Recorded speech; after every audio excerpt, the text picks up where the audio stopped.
Welcome back to the Changing Earth podcast with author Sarah F. Hathaway and co-host Chen Gibson, blending survival fiction and fact to bring you entertaining education that will help you dream, survive, and thrive. And now, here's your host, Sarah F. Hathaway and Chen Gibson. Well, time is upon us. It doesn't seem like it, because it seems like we're still in the dead of winter, which totally should be. But it's time to start thinking about gardening season. And so we're going to go through just some of the aspects that you might want to be thinking about now so you're not caught on your heels later. So when it comes to gardening, man, I'm telling you, I'm with everybody right now because usually I can grow some spectacular gardens. And moving to Texas was definitely a challenge. Different climate zone altogether. With different planting times of the year, different plants wanting to be planted. Like my eggplant was just growing in the wintertime. Until the frost hit. I didn't cover it. I probably should have. But if I would have covered it, that thing would still be out there growing. I don't know what it would have done. I was kind of just like experimenting to see what would happen. Yeah, yeah. Because what is it when it goes to seed? What is that called? There's when it blooms and then goes to seed and then it's supposed to be like a annual plant. So it was weird. It never really grew during the summertime, and then as soon as winter started coming on, it decided it was going to grow. And I was like, okay, we'll see what happens. But frost. So yeah, got it. Yeah, I got my artichokes too. You'd want low tunnels or whatever, where they put the plastic over them to help. Yeah, we're already planning on, because last year what happened was the peach tree started blooming in the frost. January. Yeah, and then we hit that February freeze. So we're gonna put lights on it this year to try and keep it warmer it's a huge tree. So, we could tent it, but that's going to be really rough. But our apple and our plum tree will definitely get tented if that happens, because they were already excited about the warm weather we had for that little stint around Christmas. So I was like, no, go back to sleep. Go back to sleep. So a great source for determining your climate zone is your local college agricultural department. Yep. They have a plethora of information there. They've been at it for years and years and years. And that's one source Brock used as soon as we moved here to try and figure out, okay, what do we do in this different area? Is it like your local or your state college? Right. Yeah. Yeah. I know here in the Carolinas, it's the state colleges that have it. Yeah. Okay. Yeah, here we have both. Either way, great resources. Me personally, I've grown up in the Midwest.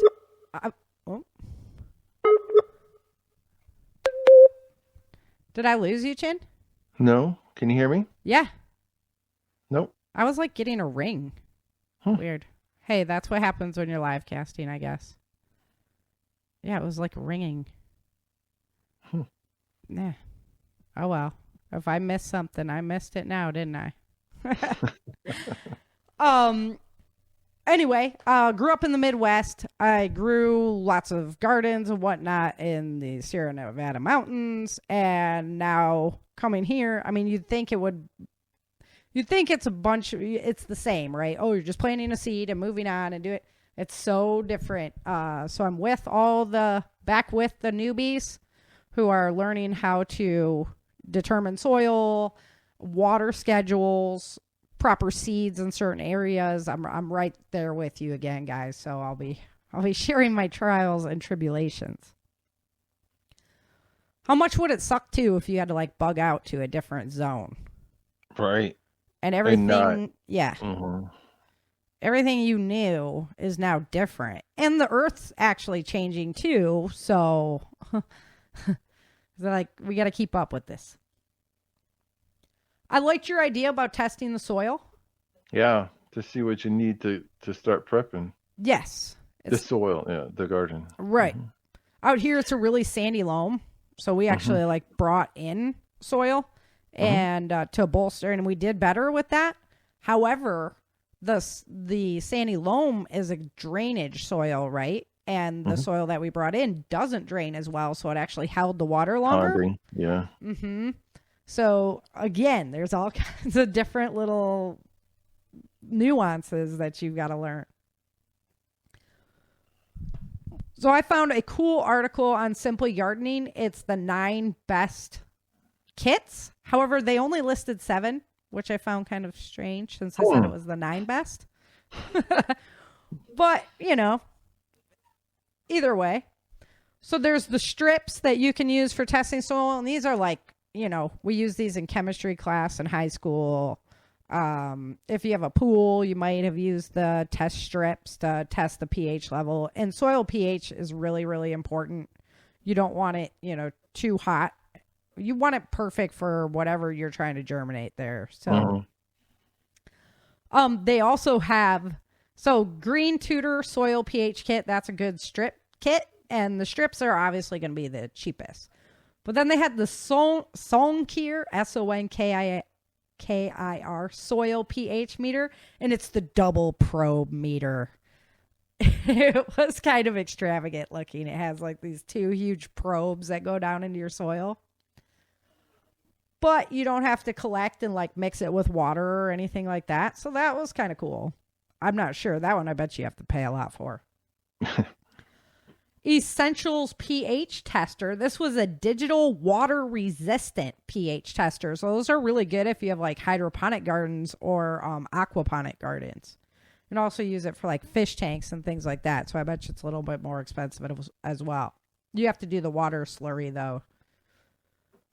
Bosmere soil pH testing kit. Now I was impressed with this one, the Bosmere soil pH testing kit, because it tests pH, nitrogen, phosphorus, and potassium. And those are all really important things when it comes to growing your plants.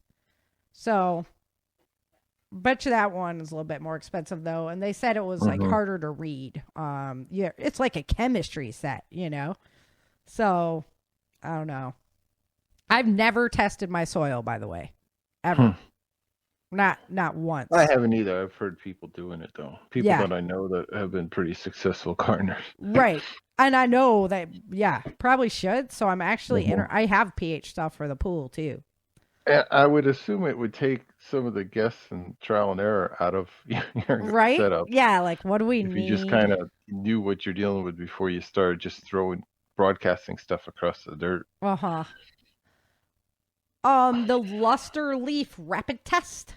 That's this one is actually digital. It does all the different chemical like micronutrients as well. And it has a reusable test tube, so you don't have to like keep buying new stuff for it or throwing stuff out. And then there was the Blue Lab Pen pH meter. This was more for like a professional use if you were like a landscaper or something for like my husband or that. And then the WANFEI, WANFEI plant monitor. It's actually like something you can leave in the ground, and then it tells the app on your phone like what the moisture is, the fertility level, the temperature. Yeah. They got an app for that. Yeah, there's an app for that. Yes.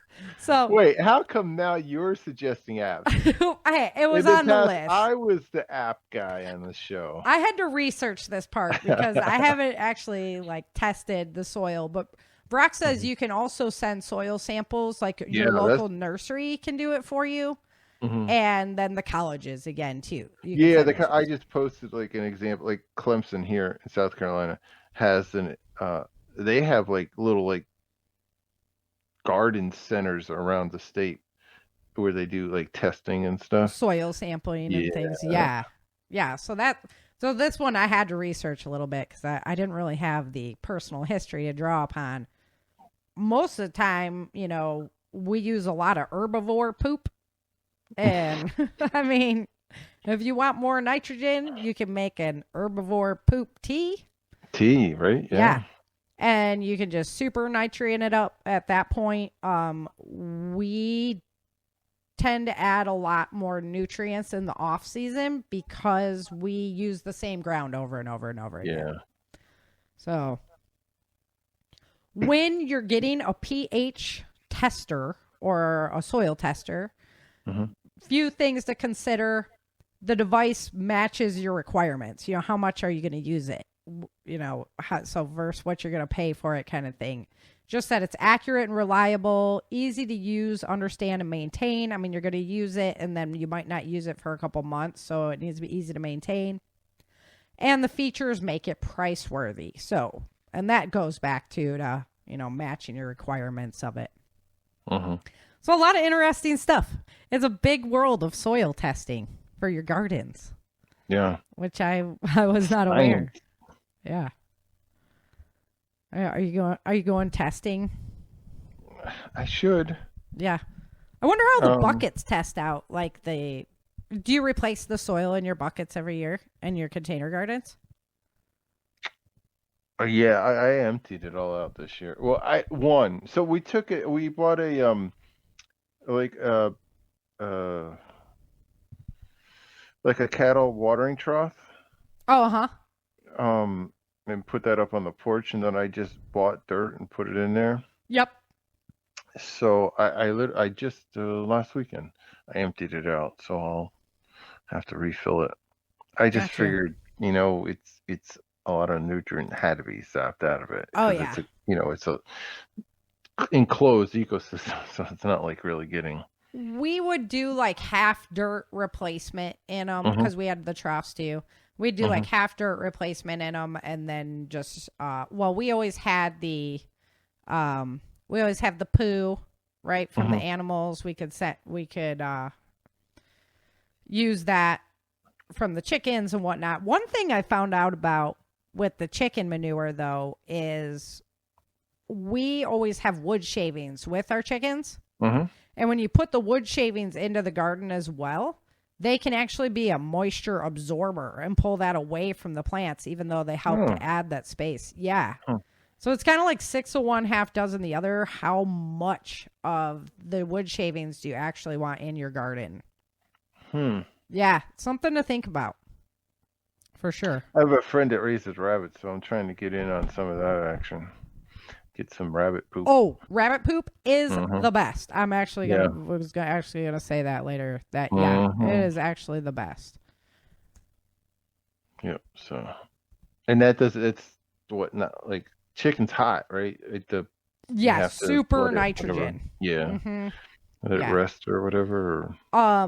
Yes. Yeah, you should. But the rabbit, you can just broadcast it right over the. Yes, and the pellets actually help make that aeration in your soil as well.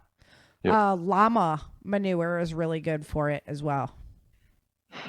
Yeah. Well, I don't know anybody that's got a llama, so chickens and rabbits. Yep. Llama poo is good stuff. Yep. Except I hate llamas. So sorry, llamas, but I don't care for you. Yeah, I don't care for you. All right. So what is the purpose of your garden? You got to determine that off the bat. Yeah, right? Yeah. I like that aspect. I mean, that's what if we're going to develop the garden, let's figure out, is it for salads? Is it for animals feeding? Is it for It could just be for fun and practicing planning too. Or it can be a mix of all of them. But if you'll have a better, I think, success rate than if you just kind of wing it. Oh man, you are just the outline man. We gotta have a game plan set up. I ride somewhere in the middle. I have a vague idea where I'm going. Yeah. And I worry about the details as we go. No, that's a good point though. Feeding the family. Yeah. Is like how many people, how often, let's just say salads, right? So you're going to do a salad garden. So how often are you going to do salads? How many people, how many mouths are you going to feed? We'll tell you how much salads you got to produce, right? Yep. So how many rows, how big of. And at this point in our existence in this country, I would say better to go bigger. Go big or go home. Go big or go home, because man, the more you can always make new friends by, trading some Food. fresh produce. Yeah. Exactly. And the less you Goodwill. have to buy, the better, Yep. right? If you have extras, you can feed animals with it. You can, build, like I said, goodwill with some neighbors and all kinds of good stuff. I wanted to get some of those Jerusalem artichokes going this year Yeah. too. My friends got those. I have a good spot for it up at the back of my property, and it would Yeah. kind of create like a barrier too. Except I'm thinking about doing the pig up there too. But anyway, He was growing asparagus too. That was ridiculously my good. asparagus just. Oh no, I was growing artichoke. Okay, so I do have an asparagus story though. Mhm. You have to plant asparagus, and then it takes like 2 for years. years. Yeah. Yes. Yep. And my in-laws had planted some, and we moved into their house when they moved out, and it was actually like 2 production stage in that, but too spindly, and oh my gosh, does it stink? It smells so bad. It always That's smells funny. like a giant fart in your garden. I'm just like, oh my gosh. He had white asparagus. Yeah, that is Wait. just the lack of sunlight that makes it white. Okay. Yeah. It was good. So we just picked some right out of the garden and ate it. We Yeah, didn't cook it. it's actually a plant you can grow underground without sunlight at all. Yeah. I know. If you ever have to live like in a cave, there you go. Erica did that. I know. They were farming underground. You never know what's coming. Just saying. Yep. Vince has the power. Yeah, he grows it anywhere. So feed for your animals, definitely a cool idea. I mean, if you got animals, yeah, you might not be able to run down to Tractor Supply. Yeah, Rick has a great system for the feed for the bunnies. In the Secret Livestock book. So, you guys interested in that, go check that out because it's a really cool idea and it cuts your expenses huge. Medicinal, I love that. But I'm gonna double down on that one. How about edible landscaping? Yep. Yeah. Nothing goes into my yard unless we can eat it. Has a purpose. Yep. I'm like, if you're gonna put a new tree in, what kind of fruit or nut is it gonna produce? If we're gonna put new bushes in, it's gonna be like blueberry bushes, elderberry bushes, edible landscaping. The only option I have diversion from that statement is some thorny roses by windows. Yes. Yeah, yuccas, man, the blades on those things, or like some anti-deer plants. Yeah. So I mean, but they serve a purpose. So I mean, not just planting pretty. And sometimes good flowers. Gosh. Yeah, there's one I used to plant by my tomatoes. It begins with a B, and it is a beautiful flower, but it also keeps the tomato worms away. So now you're encouraging the bees, you're keeping the tomato worms away. There's a book about tomatoes love. What's the name of that book? Oh my gosh, the plant begins with a B. It's like Brodella or something like that. I can't remember for the life of me right now. I'll throw a link into it. But yeah, there's a book about pairing plants to get better production. Because we used to get tomato worms, something fierce in California. So, all right, size and location of your garden. So we kind of already talked about it. But your garden might only be containers. And you might have to fasten it to a windowsill to grow it. We did a great article on container gardening. It's also in the survival guide. So if you're interested in learning more about container gardening, there's information there for you. There's all kinds of wonderful resources on this and how you can make it happen. So there's really no excuse for space. If you really want to learn to grow and start growing things, there's really no kind of excuse. Carrots love tomatoes. Oh, was the book I was thinking about. It's all about companion gardening. Yeah, and there's great information on the actual plants to plant together. That's true. Yeah. Rick told me about that book. Oh, right on. He would know his stuff. Yeah. Yeah. Gosh, I want to say that flower is like Brodella. Is that what I said before? No, you didn't say. I know I'm wrong though. Anyway, I'm gonna think of it later after we're off air and be like, oh yeah, that's what it was. Larger gardens, great ideas. Be prepared for the weeding, the maintenance, the care that you have to put into a larger garden like that. Depends on your area, what you're going to look at. Some people rototiller it up. Some people don't believe in that anymore. You definitely have to work the ground enough that you're going to be able to control kind of what's growing there. Because one thing that we found is when things are first starting, when you plant seeds and the weeds are coming up with they can choke out your plant, but also being able to identify what's what. It kind of helps to have a blank slate to work with. That's what I've found. So, but I wish I had the secret garden of survival set up across my yard. That would just be beautiful.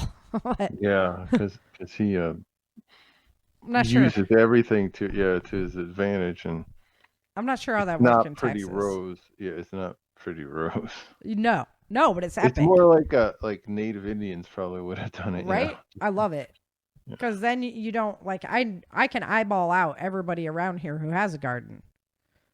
If I if I can do that, anybody can do that. So having it hidden in plain sight, the edible landscaping, that kind of thing, is a really good idea. Positive, right? It would help you do more with your land because you might not be able to plant everywhere, but this might sneak some more stuff into your property. Exactly.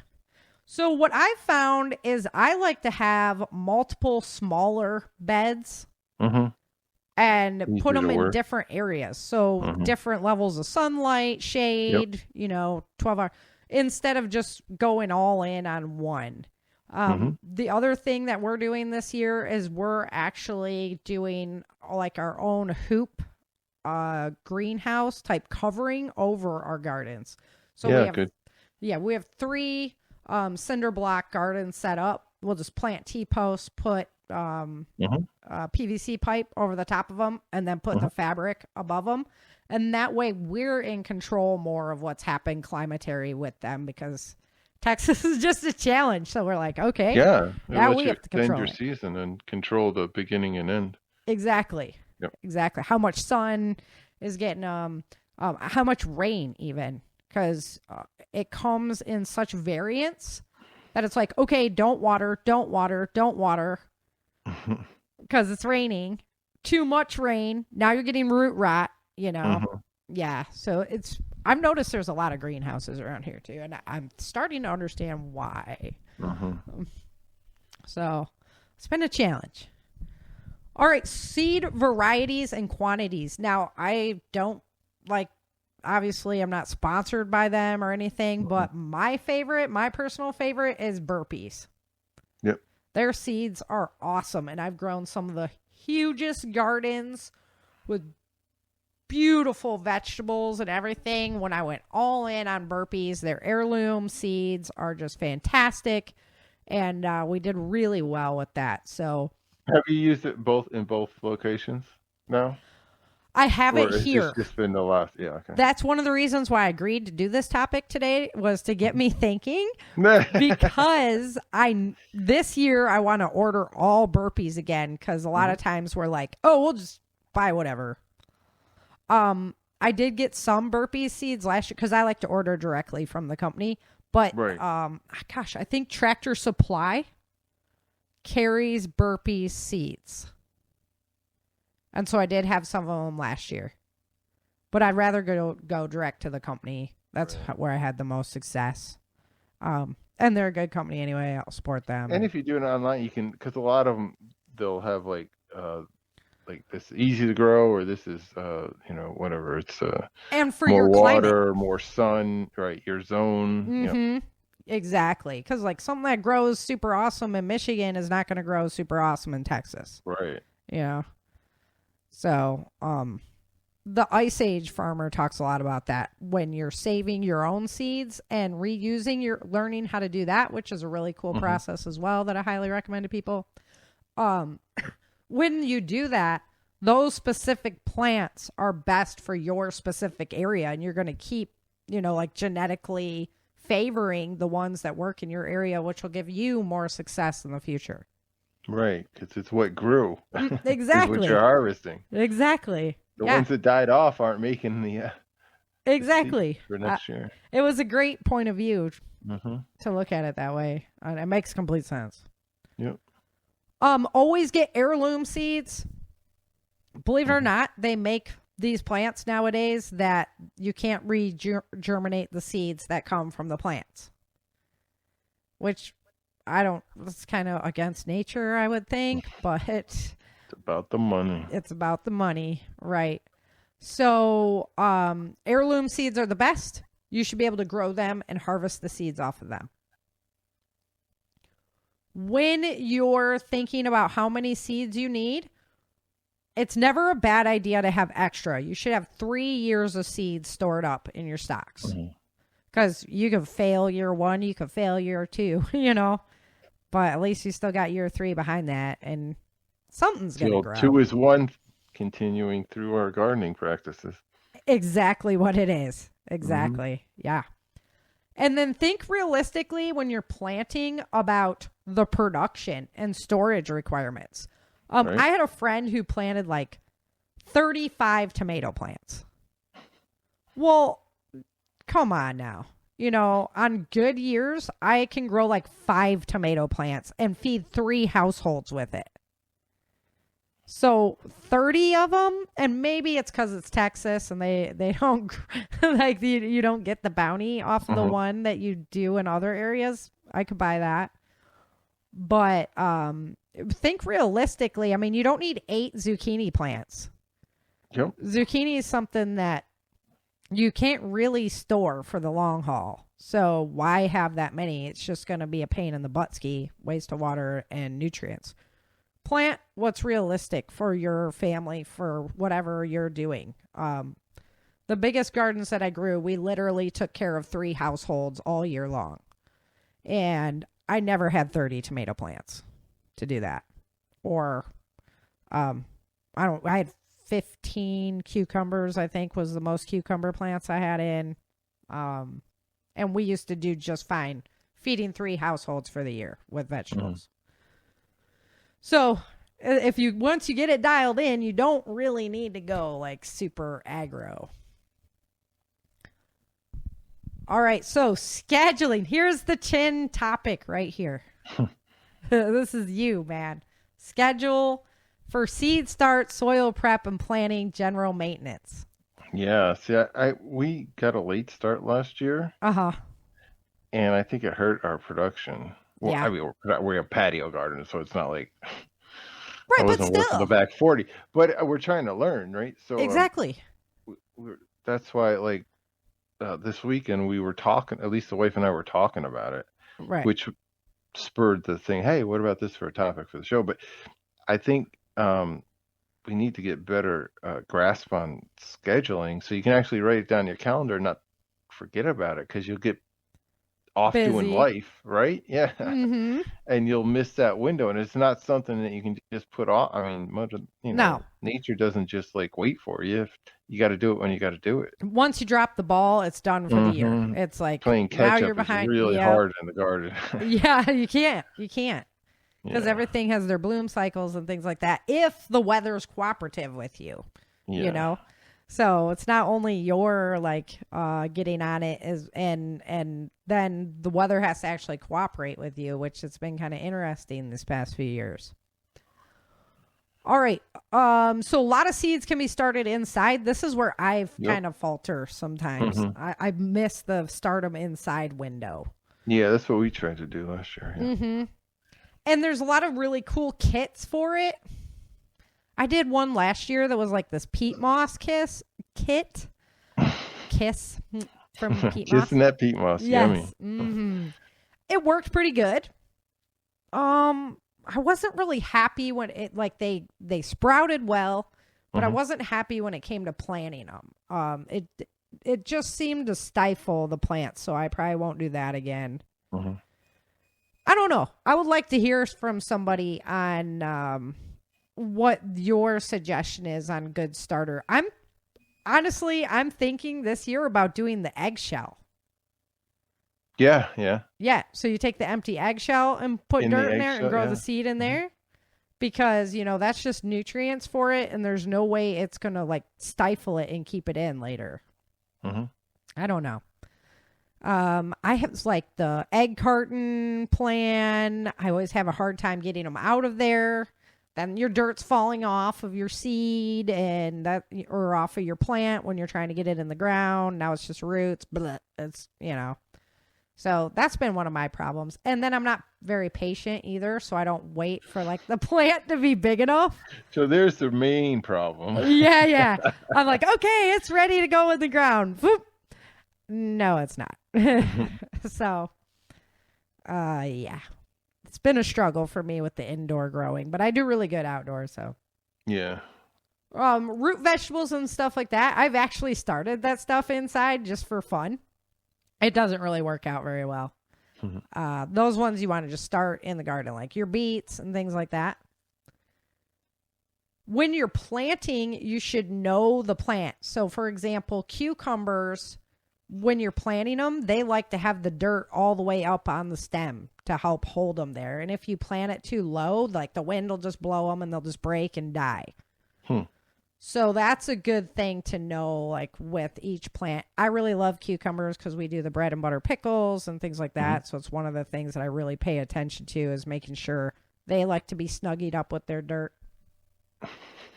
This, little collar. Boop, boop, boop. Then you're going to obviously add nutrients based on your soil testing. Just have fun with it. You can, like, somebody has a horse, you can get some old manure or something like that, roll it into your garden, that kind of thing. Horse manure is really neutral. It provides, but it's not going to burn out. So, and the older horse manure is like usually like back to hay pretty much. Pay attention to the watering cycle for your area. When we moved out here from California, we figured we needed to water every day like we did in California, but it's not as dry of a climate. So that was bad. Really bad. We kind of talked fertilizers. And then just the amount of sun. Sun is great, but too much of anything is a bad thing. So pay attention to that and that'll help you know where you're going to get started there. And a lot of that stuff you can find online, like your average rainfall, annual or month, sunny day, average sun, all that kind of stuff you can find online to help you. Well, when you have a variance, like California had no rain in the summer, so you never really had to worry about it. You were responsible for watering, right? And you could like set it up on an easy timetable. Right. But out here, you could get like tons of rain and then no rain. So you have to really change that cycle depending on what the climate's doing. So it's hard to get like just every other day I water kind of schedule, I'm obviously a creature of habit in some ways too. So that was a challenge. And then use this game plan to order your seeds and supplies. The tool inventory and maintenance, I agree. That's really important to know. Take care of your stuff. Don't just leave it out there and then you go dig it out of the weeds next year to use again. And if you did do that, no problem. Like you can save all the metal parts and all that. Keep them because you never know. If we're in a disaster situation, you can fasten a handle to that easy enough. Now somebody else has a tool they might need. Yep. So I'm all for if you screwed it up, keep it anyway. And keep stocking new supplies because it's a genuine concern. If we did have a collapse, once we had that main die off, this is from Johnny Jax's book, the Anarchy book. God, was Absolute Anarchy. It's called. To have those tools to be able to provide to other people so that they can start their gardens and things. And I know it sounds kind of like utopian or whatever, but I thought it was a great idea to think about. That's a great book too. That's like an encyclopedia. That is a spectacular book. It's right here on my desk. That's how I could pull that name so fast because it never leaves my desk. It's a ready reference, that's for sure. God, I hope that he's doing okay, and my prayers are with him. I know it was last time I heard from him, it was a tough going. So prayers for Mr. Johnny Jacks there, and he did some spectacular work. Execute your schedule, have fun, and get your family involved. You know, kids love this kind of thing, and it's a great opportunity to really share all of your skills and teach them how to be able to do their own growing in the future. When they can see it happen, they're just like, wow, we created this. You know, it's pretty neat. Yeah. And then while your plants are growing, of course, you're going to be weeding, but start researching how do you preserve it. I've got videos up on how to do my bread and butter pickles, how to pressure can, or how to hot water bath. I didn't do a video on pressure canning because I make Brock do all that because I break a lot of things and I'm always afraid I'm going to blow that lid up into the ceiling. And so at least if he screws it up, he only has himself to blame about it. No, he has you to blame because you wouldn't do it. Yeah, no. I break things. I'm like, oh, I totally forgot to put that on. Yeah. Nope. Excuse me, I've been struggling with this cold.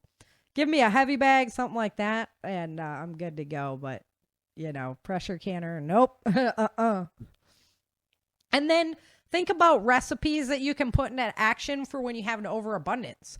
So zoodles. You know what zoodles? You know zoodles? Oh, noodles you make out of vegetables? Yeah, out of zucchini, right? Yeah. Because what the heck else do you do with zucchini? You can only eat so much zucchini bread. bread. Yeah. Oh I mean, come on.